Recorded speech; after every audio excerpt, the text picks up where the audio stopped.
folks, what we have here is an electric dryer that's stopped drying. Upon inspection, we found that the tumbler is still working, the bearings ain't squealing, so we know the belt's good and the drive motor is good.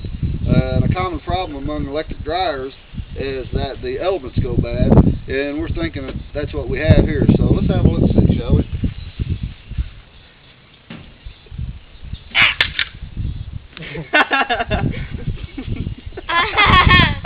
Oh man.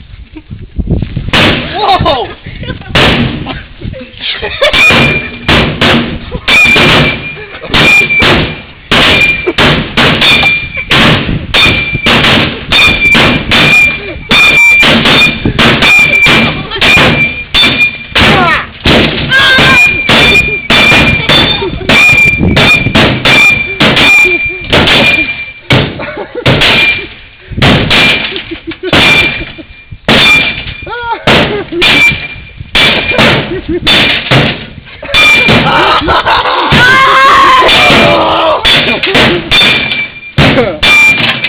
Well, I think it's fixed. Yeah!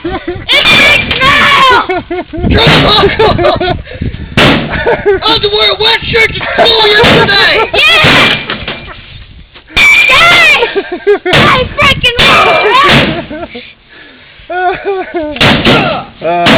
You I hurt think it's fixed. They was making fun of me! Wetback is what they called me. It's fixed. And that's how you fix your electric dryer. Yeah! Yes.